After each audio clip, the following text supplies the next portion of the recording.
should know that Ayurveda says that onion is almost like a mother. But spiritualists say that onion is tamasic in nature, don't eat it. So if you want to become a yogi, you should not touch onion.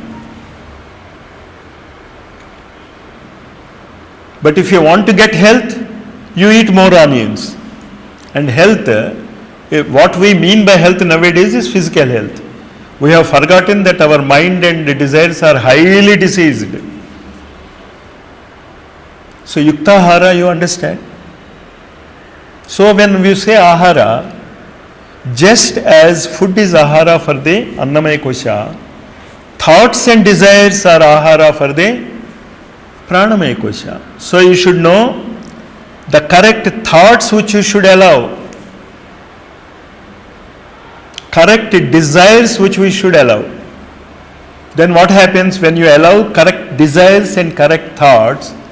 Your vihara and chesta change. What is vihara?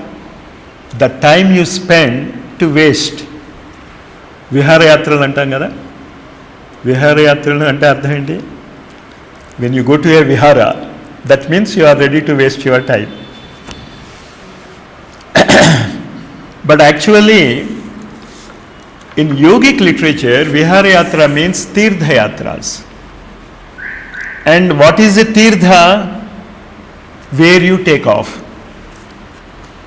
And God only knows where we are taking off with all these tirtha yatras. We have to correct it. But this is not the time to think about tirtha yatras. But you remember I am talking about viharas. That means where you are spending money in going out using your physical body without any benefit, you just enjoy it. That is vihara. Yukta hara, vihara. You should not go. I could make you understand what vihara is. All of you followed what vihara is? Vihara means going for an outing, just as the software engineers go for an outing on Saturday and Sunday because they have no chesta to do. Chesta means the effort you are putting in.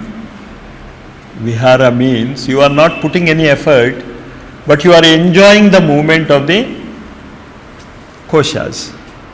So yukta hara viharasya yukta chestasya karmasu. Chesta means your work which you are doing to earn your livelihood. And nobody likes whatever he does for his livelihood, however interesting it may be. Therefore it becomes an effort. Chesta. Yukta chestasya karmasu.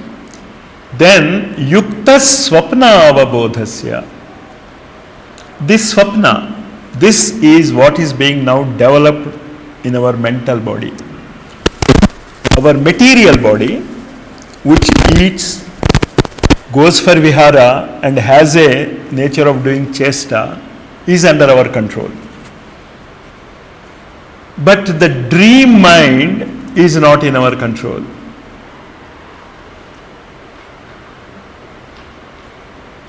And after the dream mind, you have the sushupti, the sleeping mind.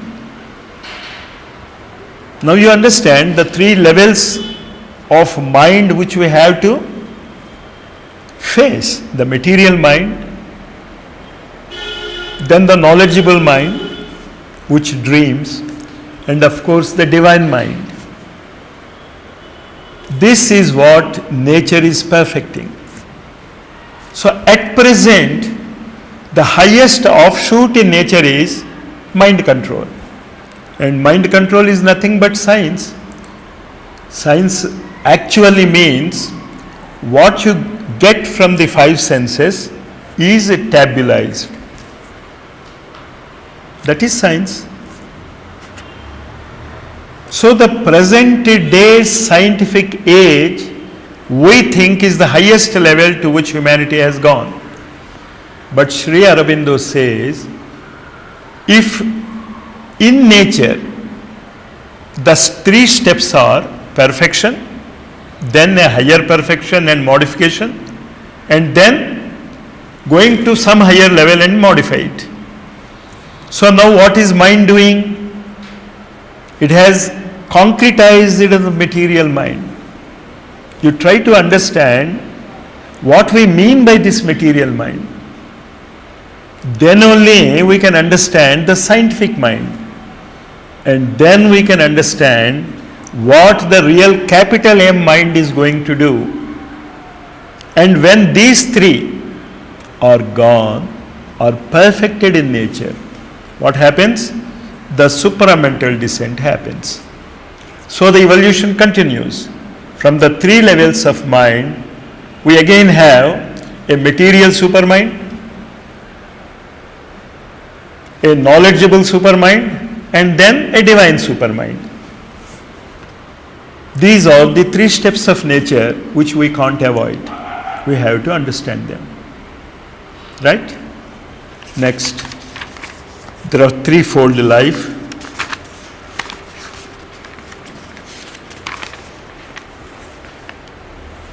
We'll go to page 30, threefold life, Amma.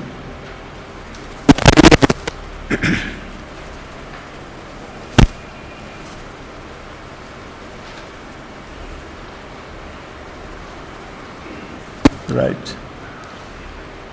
Go to next slide.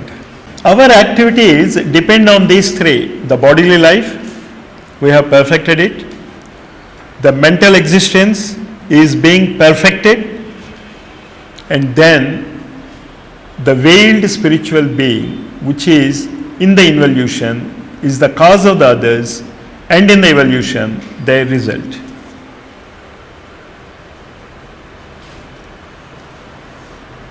This bodily life, all of us have perfected. Remember this, when I say all of us, we mean the entire humanity. And now what is happening to the entire humanity? It is mind is being perfected. And Sri Aurobindo later says that almost the entire humanity's mind has reached the overmind in some previous era. Technically, some 5,000 years back, the entire humanity was able to reach the overmind level. But then again, the recoil happened. Because of some defect in the mental body, it couldn't go to the supramental level. It went back again to the material level, and even now today, it is the material mind which controls all our actions. Even now, it is the bodily happiness. It is the desire fulfillment which dominates our life. Even in spiritualism also. If we do this, what benefits you get? Many people ask me, if you are doing this and you get some suffering, then why should I do this? And when you read, are you not suffering? Are not the parents suffering to pay the fees and the students suffering to read it? Got the point? Next slide.